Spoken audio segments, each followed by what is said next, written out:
hospitality chair for that convention, and I met her then and didn't know her. Brenda had kind of suggested maybe that we might want to listen to her tape, and the committee did, and we chose her to speak. And I didn't know it at that time, but this woman will become a very important person in my life and became my sponsor. And we've had a long-distance relationship since that time. And it's not for everybody, but it seems to work for us. There are times that I wish it was different, but it isn't.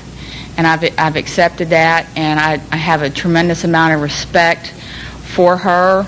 And she is one of the few people that can nail me just dead on, and I'll take it from her because I know it comes from a place of love and compassion and concern. And I am so glad she's here. I don't get to see her very often. And those of you who have heard her speak, she's been here before, you know you're in for a powerful message. And those of you who haven't, please just sit back and listen and feel blessed as I do to have her in my life. I introduce Gina B.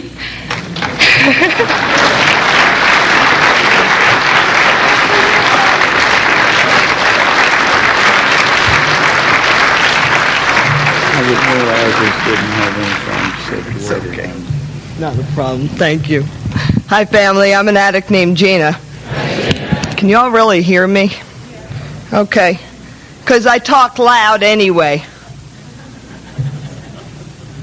I want to thank God tonight for allowing me to be back in Kentucky. It's been 7 years. And I have to tell you, I forgot how much I love you all and how much I miss being here at Krishna. I want to thank God for allowing me to be clean all day today in Narcotics Anonymous. And you know, Miriam said it last night, I'll say it again. This is the most morose convention. You are the most morose crowd of people I have ever heard. We are people who were fucking dying.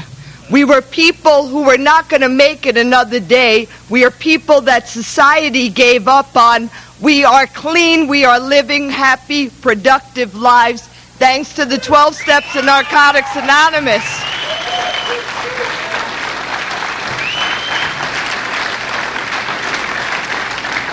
We are not here to sit in our seats and stare at one another. We are here to celebrate.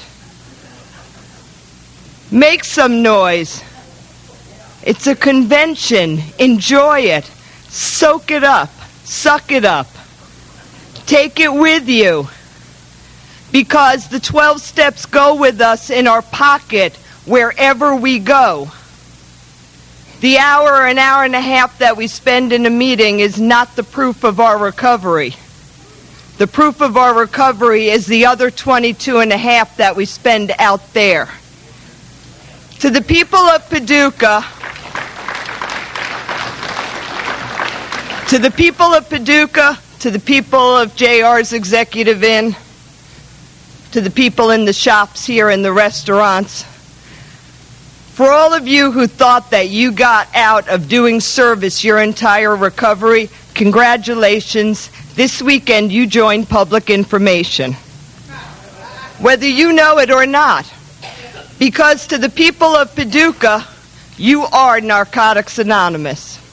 You are carrying the face of this program when you step out in the street, when you walk up to that hotel desk, when you deal with the person who is cleaning your room. And hopefully those people are all walking away saying, man, those people in NA got something going on. There is something to that recovery stuff.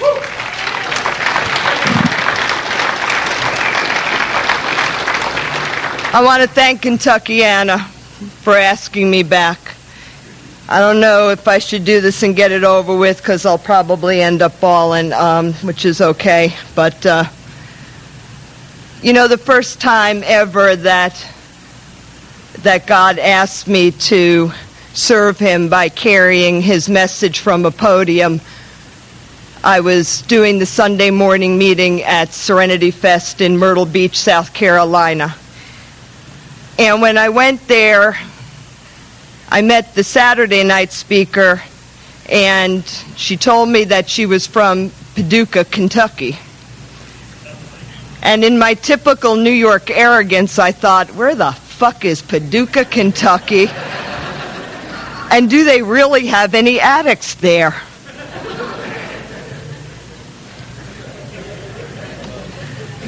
We were 2 weeks different in clean time. And we both had 7 years clean at the time, and we exchanged our medallions. And I have to tell you, that Sunday morning that I came up to a podium for the first time, I held on to that medallion for dear life. And since I have spoken at a convention, I have never gone to the podium without holding on to that 7-year coin. We became very good friends, and we would meet along the way at a convention, and we would always exchange our medallions up, and 13 was the last year that we exchanged medallions. In October of 97, Brenda passed. And I know that she was very influential in this area, and a lot of people remember her. I've been in Paducah, Kentucky before, and I was here for about 8 hours the day that I flew in and attended her funeral and left out again that night. I'm real grateful to be back in Paducah for a reason other than a funeral, and I'm real grateful to be at Kentuckiana in Paducah and see Brenda's influence, that she's still here with us, and how proud that I know she would have been to be out in this audience today and to see everybody here, and I want to thank her and wish her well. And I would say that I wish her well because, I remember back in New York when I got clean. I got clean April 25th, 1983. And when I got clean, within a couple of years, the people who had been real influential in starting Narcotics Anonymous in New York, a lot of them started coming down with other diseases that were a direct result of our addiction, and they started to die. Because in the early and mid-'80s, there were no ways to learn to live with HIV. And I remember saying to my sponsor, why is God taking them? Why is God taking the people who were here, who sweated, who kept the doors open, who showed up no matter what? Why, not that anybody deserves to die, but why is he taking those people? Why is he taking our forefathers, our founding members? And she said to me, I believe that there's a meeting somewhere.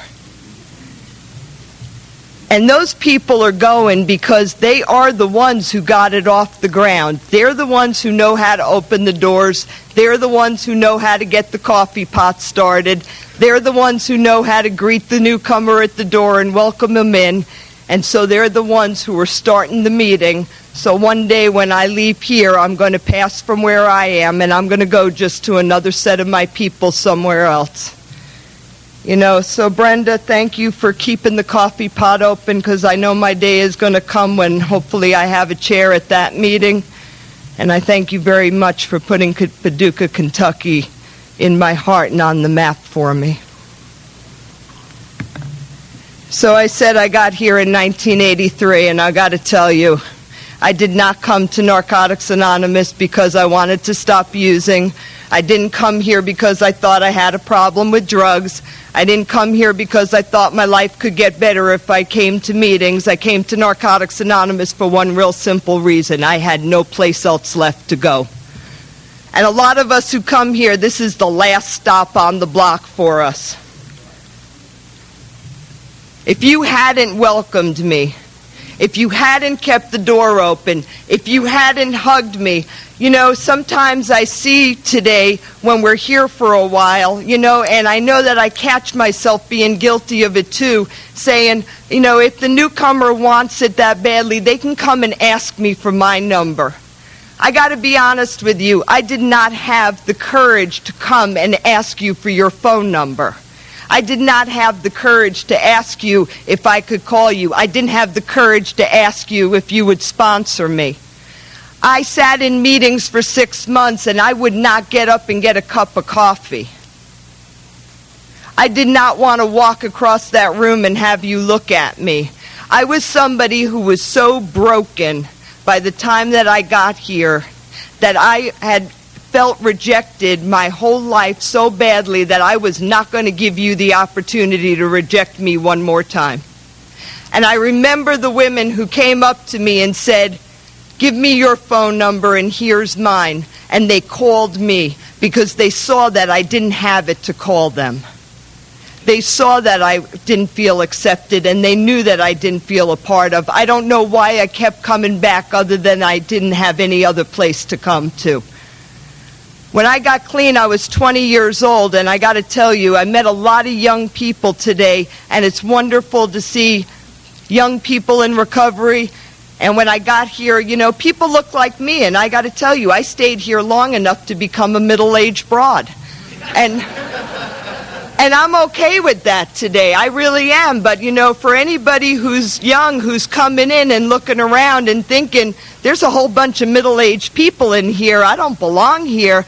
Let me tell you, some of us got here young and by the grace of God stayed clean to become middle-aged broads.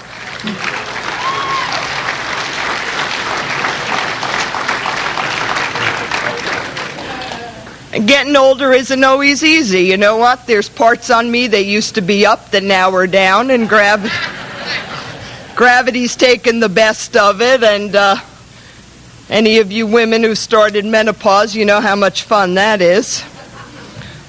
But you know what? I'm grateful to be alive. They told me I wasn't going to make it to my 21st birthday. I started using when I was 11 years old. And I've heard other people say that they never knew what that first one was going to take them to. I got to tell you, I knew from the minute I picked up where that first one was going to go, because I knew that for the first time in my life, I found something that didn't make me feel like I fit in. It didn't make me feel like I was a part of. It didn't make me feel good about myself. It just made me feel like I didn't care about those other things anymore. And that was how I wanted to go through life. I wanted to go through life numb. And my addiction took off real quick. And just about my 11th birthday, when I started to use, another profound experience happened to me. I lost my virginity. I heard that line that every female in the world has heard at some point in her life, and maybe some of you guys too. If you love me, you'll do it. So I did it because I wanted to be loved. And overnight I went from being a nobody to being that girl that you wrote about on the bathroom wall at school. I was the girl that your mothers told you not to hang around with because they talk about you like they talked about me. I was the girl that you boys showed up in my house looking for one thing and one thing only, and you knew you were going to get it. You knew you would get it because I felt bad enough about myself that if you laid with me for a few minutes, I thought that it made me okay. When I was 15 years old, I started hooking. You know, and I hear us say sometimes that my best thinking got me to Narcotics Anonymous. I got to be honest with you, my best thinking never could have come up with a place like Narcotics Anonymous. My best thinking at 15 years old was, you know, you've been giving it away for free for like 4 years, and they pay people to do this. I thought that was a good business decision. And by the time I came here at 20, I had been using for almost half of my life. I'd been hooking on the streets in New York for 5 years. I wasn't wanted by my family.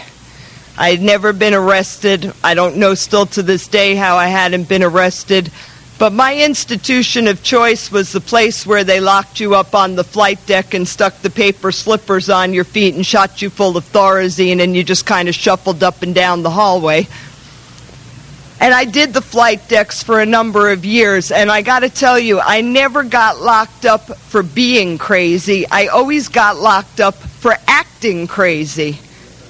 And I knew the difference. I knew deep down in my heart that I wasn't crazy. I just didn't know how to stop the behavior.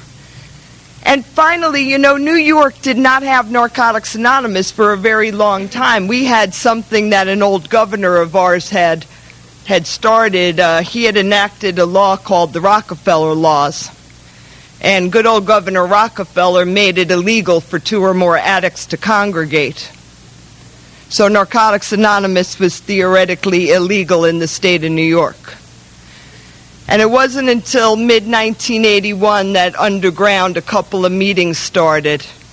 And by the time I came to NA in April of 1983, for any of you who have been to New York or seen a Greater New York Regional meeting list, we did not have 7 Narcotics Anonymous meetings in all of New York at that time. And if you wanted to make 90 meetings in 90 days like was suggested to you, you had to go to other places. I don't knock those other places. They serve well for what they do. I just know that I sat on the fence for a while, and I believe that if you sit on the fence long enough, eventually the pickets start to stick you up the ass. And when it gets uncomfortable enough, you got to fall on one side or the other and make a decision. And when the time came for me to make a decision, I knew where my home was. It was in Narcotics Anonymous.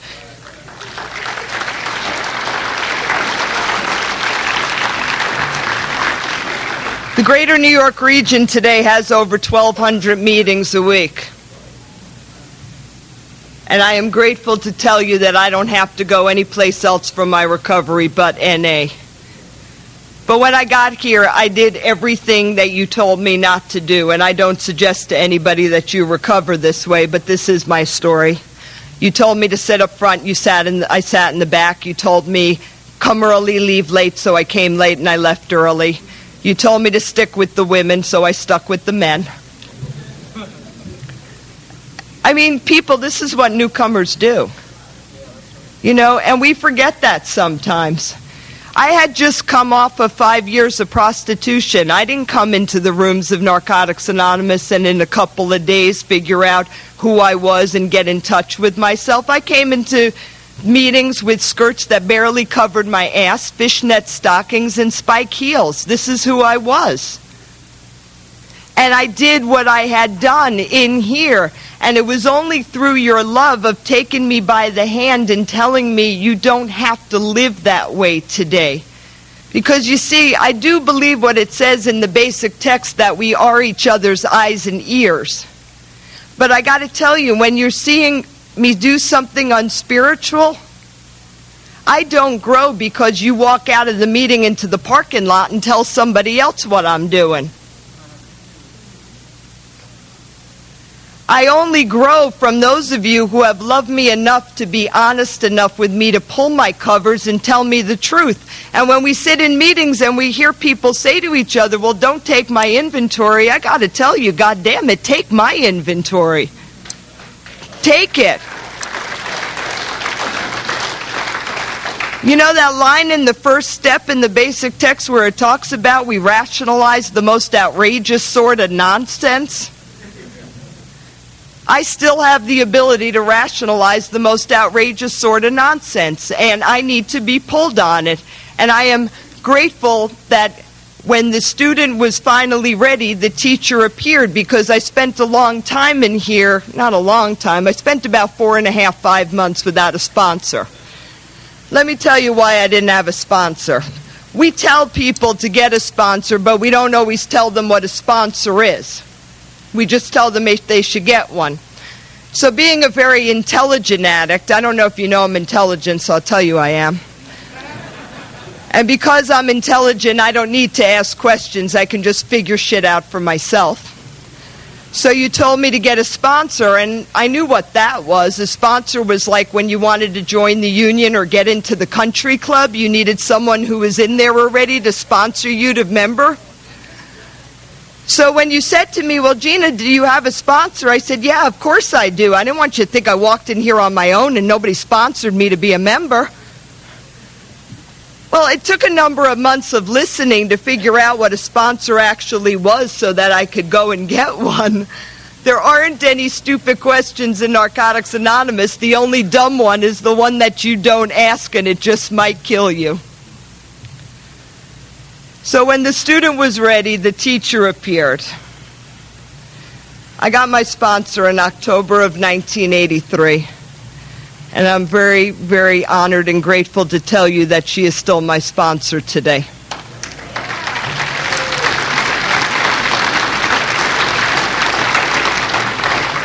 I have been through 2 husbands in recovery.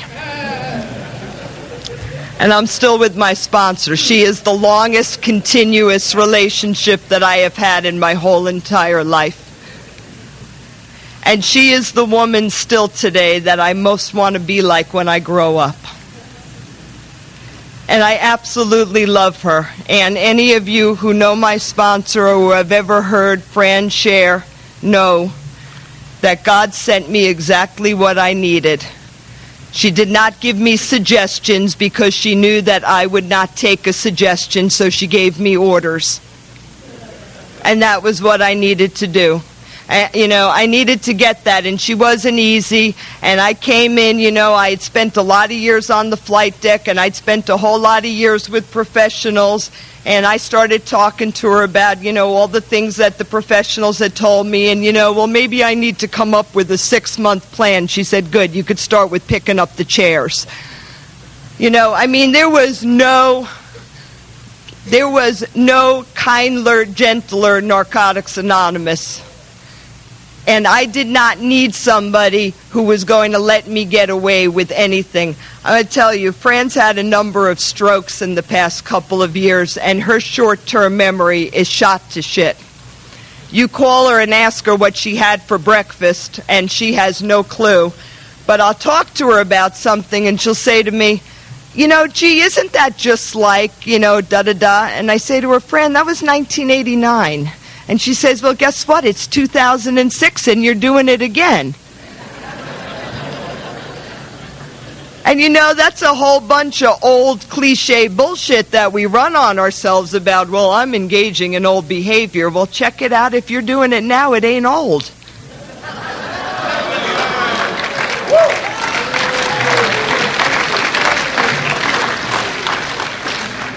It's current. Work on it. It's only old till we do it again. But she started me on a journey that I never imagined possible. And the journey came in a way that I tried to steal it. I tried to make it easy on myself. I tried to get it any other way that I could than sitting down with a pen and some paper and writing the steps.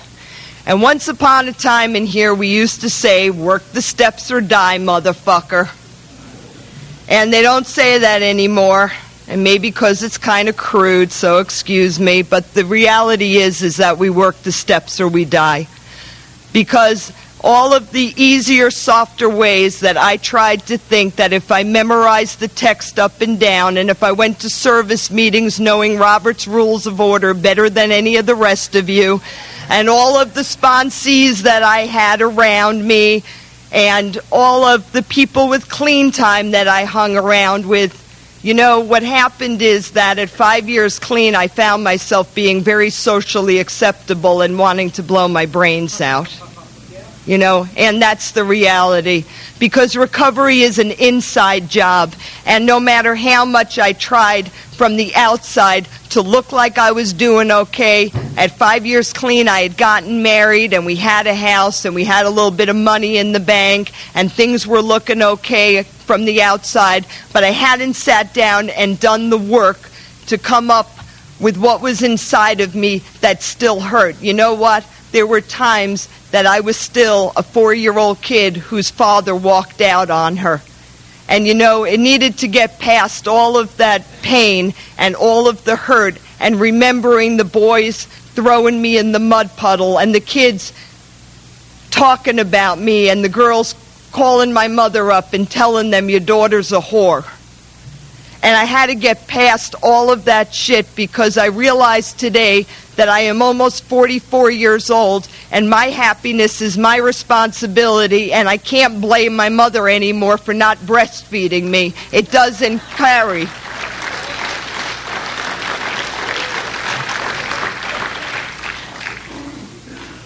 But I also found that life changes, and The first marriage was not for the right reasons, whatever the right reasons are. And I ended up getting divorced. And I said that I wasn't going to get married again. And any time that I ever say that I am not going to do something ever again, but I have to tell you that in the time after I got divorced, at 8 years clean, Fran put me back on another 4th step, and she put me back on a lot of hard work because I really came to understand that my picker was broken. And I didn't understand why my picker was broken, and she said to me, you know, if you want to have a healthier relationship, you need to bring a healthier person to the table. And she was right. And you know, I did some work, and God has a sense of humor. You know, when you finally take a 3rd step in your life and you really step aside and turn it over, God always brings you what you need, even if it isn't exactly what you want or what you thought you wanted. This man came into my life, and I got to be honest, and he knows this. He was not the person that I ever would have chosen. I was clean 9 years. He was clean 2.5, a year in the street and a year and a half behind the walls of New York State Prison. And for those of you who do and love H&I thank you. He's a product of hospitals and institutions, and if you don't know what it is, he's clean 16 years because of you, and thank you.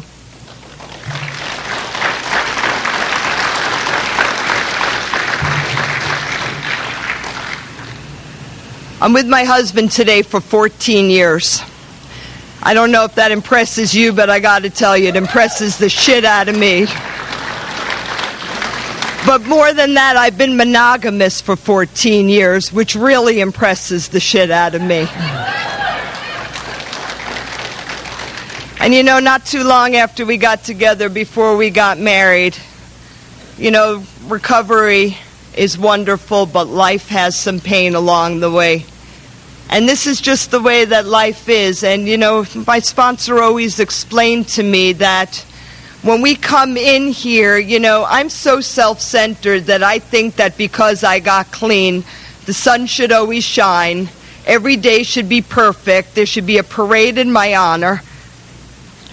And the reality is that when I came to Narcotics Anonymous and I decided to join the human race, that I signed on for life. And signing on for life on life's terms means that along the way I'm going to have job problems, I'm going to have relationship problems, I'm going to have financial problems. People are going to get sick, people are going to die, and that's just life. And what I have are the 12 steps to take with me so that no matter what happens, I don't have to use over it.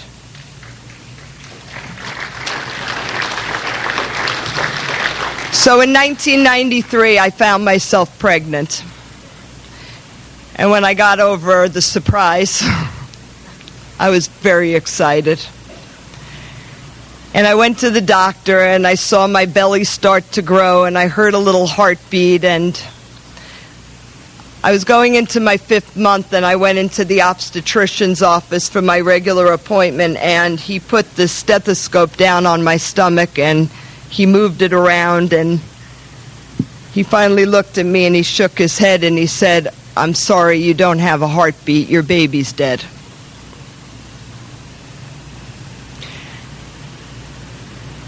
You know, I walked out of that parking lot into the parking lot from the doctor's office, and I just thought my world was over. And I held on to my husband, and we stood there and we cried. And he finally said to me, "What do you want to do?" And I'm so grateful that in a program of repetition, you have told me repeatedly what to do when I don't know what else to do with myself. I said, "Please take me to the meeting." And I went to the meeting, and I let you hold me, and I let you love me, And I allowed you to tell me that it was going to be okay, although it didn't feel okay at the moment. You know, I believe that at our lowest points, that if we hold on and we rock through the storms, that God does not give up on the blessings that are yet to come if we continue to show up. About 3 years before my miscarriage, I had a call from a convention in Texas, and they had asked me to come, and I wasn't able to make it that weekend. And I said, if you ever call again, I'd be happy to get down there.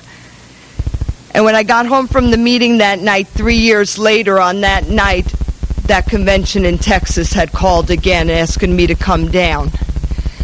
And it didn't take the pain away, and it didn't make it all better, but I believe that God is constantly reminding me that at the lowest moments when things seem hopeless, that the blessings are yet to come, that I just need to hold on to my chair and not give up 5 minutes before the miracle. You know, we're a well-meaning bunch of people. And sometimes in our well-meaning manner, we say some really stupid, hurtful things. And when I went into that meeting and told everybody that I had miscarried, a lot of you told me, it's okay, you'll have another one. I've never had another one. I had 3 inseminations and 3 in vitro fertilizations, and I never got pregnant again.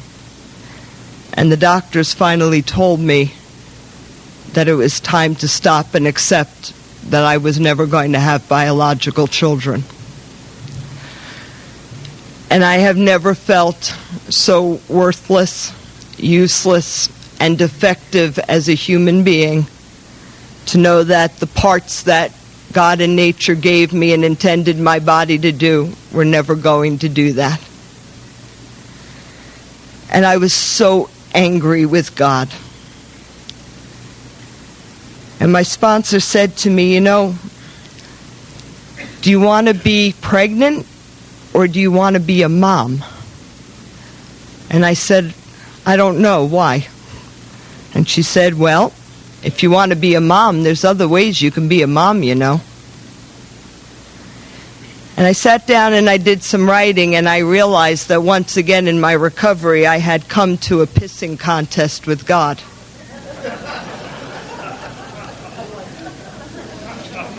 God said, you're not getting pregnant. And I said, oh, yes, I am. Here we go, in vitro number 3. This time it's going to work. And he said, no, it's really not. There's another way. I finally said to her, okay, I'm ready to be a mom. And I started to pursue adoption.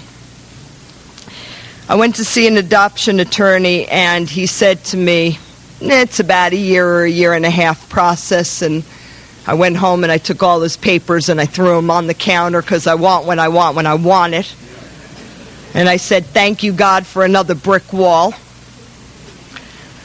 So about a week later, my husband calls me up, and he's at work, and he said, what are you doing? I'm going to come home and pick you up. There's a land auction going on at this hotel near our house.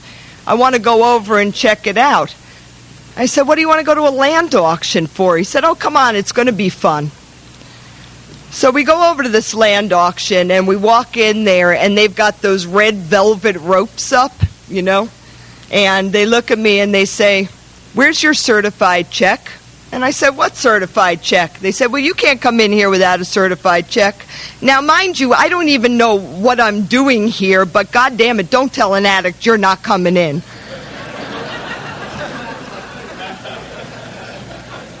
I am not going to lie and tell you that this was my most spiritual moment, acting the program of Narcotics Anonymous and being a goodwill ambassador of recovery in action. So I hold the little ad up that my husband had cut out of the paper, and I said, well, where does it say you need a certified check? Is this thing rigged? Are all of your friends in there?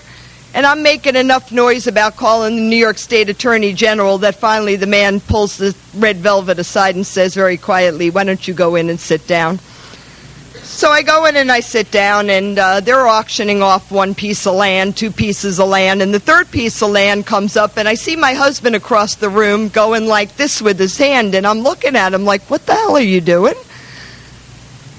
And they raise the bid, and his hand goes up again, and then the next thing I know, the guy slams it down, and he says sold, and there's a stack of papers in front of me, and they're telling me, congratulations, I own 5.1 acres in fucking New York, nowhere, and by the way, you owe us $98,000. And I'm like, oh my God, I mean, I literally threw up. I said, what have you done? He said, I don't know. I said, why were you raising your hand? He said, I don't know, I just got caught up.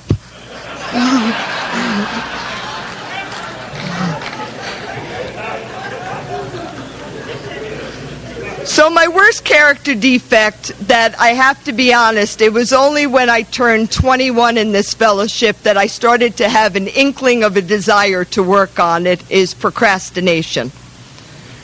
I wholly believe in doing nothing today that you could put off till tomorrow or possibly get away with never doing.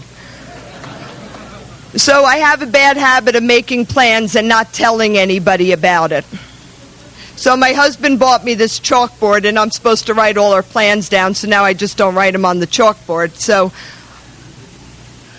he comes home about 2 weeks after that on a Saturday, about 5 o'clock at night, and he just walked in from work. He's in his uniform, and I say to him, I'm speaking in Roselle Park, New Jersey in about an hour. And he's like, what?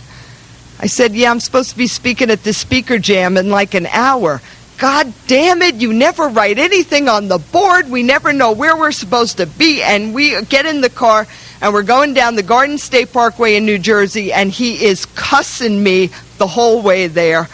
We get there, they're running late. They were having a basketball tournament and a fish fry, and they're running behind, and we get into this auditorium, and I get up to speak, and there's no microphone, and it's about 98 degrees in there.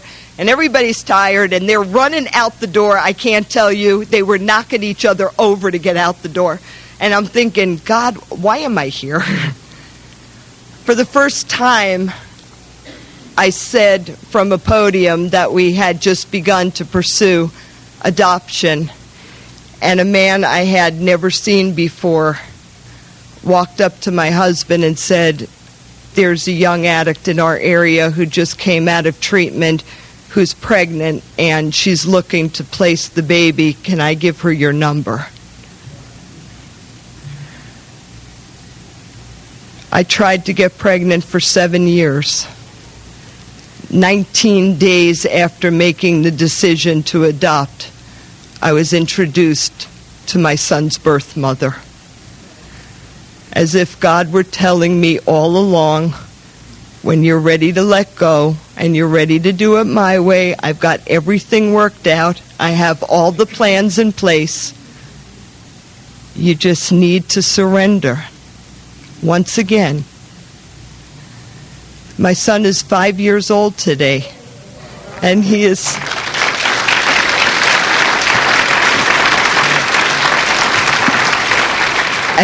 everything that I ever dreamt possible. He is everything that I waited for. And you know what? I know that you didn't promise me, whiter teeth, fresher breath. You didn't promise me a house and a picket fence. You only promised me freedom from active addiction.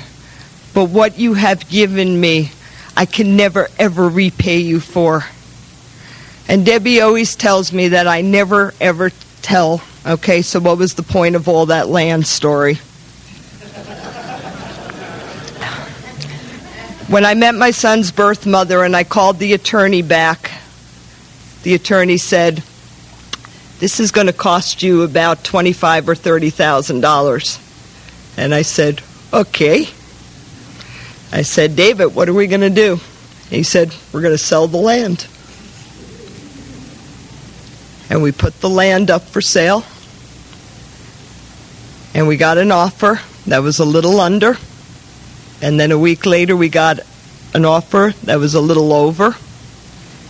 And when all was said and done, I walked away without a bill and my newborn son out of the hospital.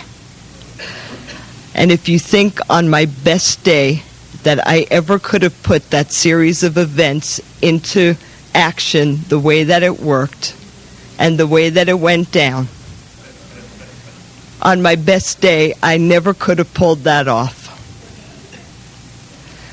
I am so grateful to you for allowing me to come all the way back into life.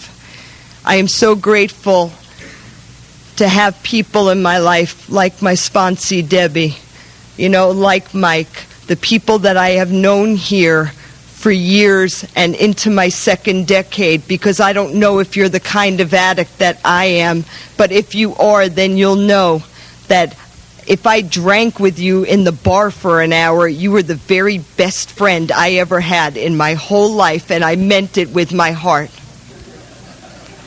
I didn't have long-term relationships because I didn't have any integrity.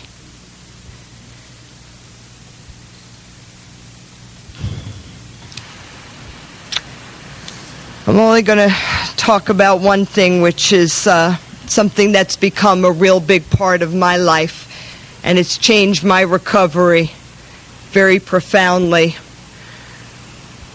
I heard you talk for a long time about staying in the moment and just for today and live each day to its fullest. And I never really internalized what that meant. And I talked about just for today, and I said to everybody, stay in the moment, and I didn't really understand what you were talking about until about 4.5 years ago on a late, beautiful summer Tuesday morning in New York when I was sitting in my office. About 9 o'clock in the morning, and I was drinking coffee and reading my email and basically minding my business when my sister-in-law called me and said to me that a plane had struck the World Trade Center. And I walked down to the other end of my office, and I was watching the first tower burning out the window when I watched the second plane come around and slam into Tower 2. And I remember when I was walking down to the window, the first thing I did was I looked out at that beautiful blue, entirely cloudless sky, and I thought to myself, how the hell did he miss that tower on a day like today? But as I watched that second plane hit that building, I realized at that moment that that wasn't an accident, that I was stuck on this island that was under attack. My son was a week away from his first birthday, and I remember praying, God, please just get me out of here and let me get home. When I got on the train to go to Grand Central, the conductor told us as we were underway that we were the last train to be allowed out of the city, that Grand Central had shut down after we had left. And when I got home and I started to watch the news and the enormity of what happened sank in, I realized that 3,000 other regular Joes just like me got up and went to work that day and were not sitting at home that night. Just like that. And I finally understood what you meant about just for today. I had put such a profound importance on. And you want to know the things that I put such a profound importance on? That you were trying to run this, and you were talking about that one, and this one was dating this one, and why was this one in that business? And you know what? It was all bullshit, and it really didn't matter. None of it mattered.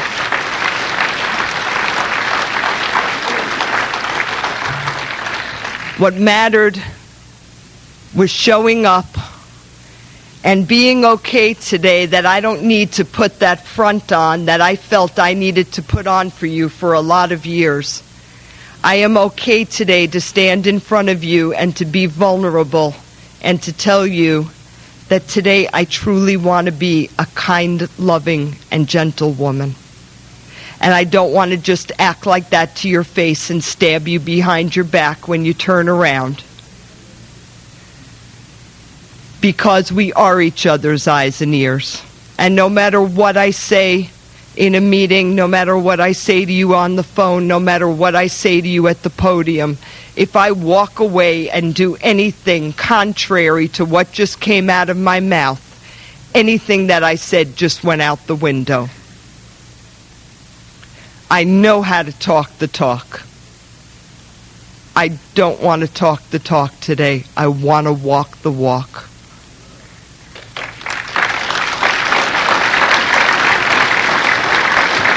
I don't want to be just abstinent. I don't want to just collect key tags and medallions. I sold myself short in this program for a whole lot of years. I want today everything that you have to offer. I want to be happy, joyous, and free.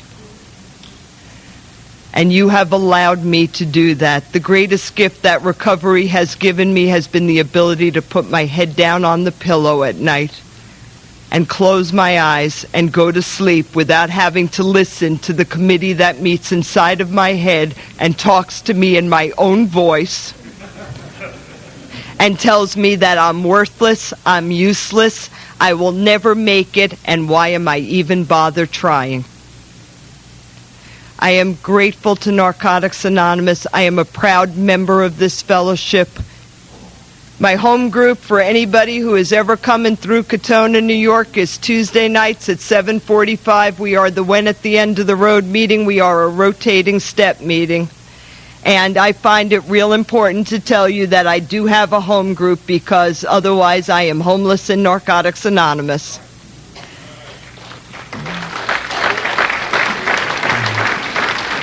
And there was once upon a time that I used to say, if you don't think your home group in NA is the best one, then you need another one. Today I'll tell you, if you don't think your home group in Narcotics Anonymous is the best one, then why don't you stay around and make it the best one? Because if you're not part of the solution, then you are part of the problem.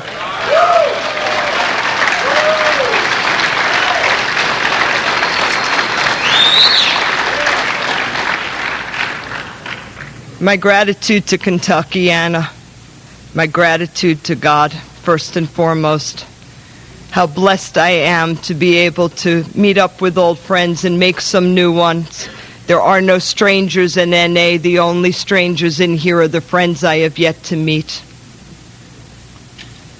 To be able to see my grand sponsees and my Kentucky family of sponsorship, and to see them grow, and to put some faces to the names that I hear about on the telephone, has been a wonderful privilege. And they are a wonderful bunch of women, and I am so glad to have you in my life. And Debbie, I love you very much, and I am so glad to spend the weekend with you. So I will leave you with the story that I always tell, and if you've ever heard me share, you've heard it before, and I apologize about that, but it's my favorite story. So there was a woman who wanted to learn all that there was to know.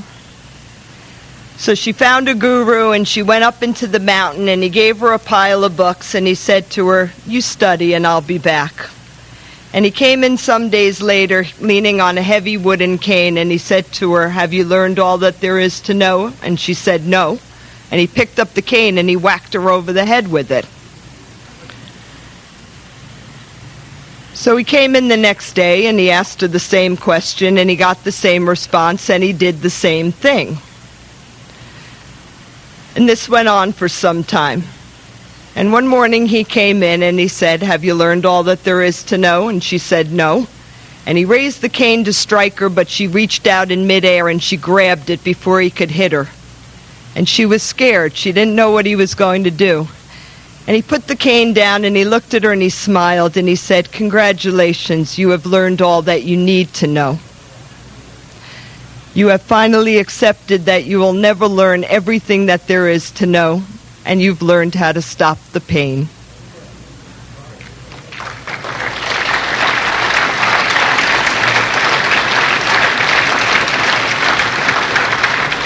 And I believe that this is the message that you give me on a daily basis. If my life has gotten this good, I have no reason to believe that it can't get any better. And I want more. And I have earned my right to the seat, and I am not giving it up. I still, 22 years and some later, have no place else to go.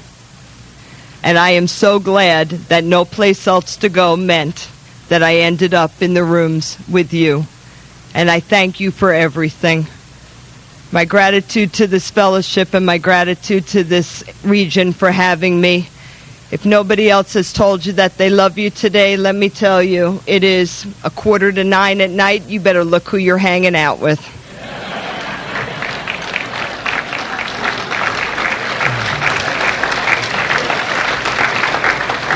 But if in fact there is someone out there that no one else has told you that they love you, let me be the first to tell you that I love you, and God loves you also. And if anybody should ever come and asks you how Narcotics Anonymous works, you let them know. How does it work? It works just fine. Thank you. God bless you, and have a great convention.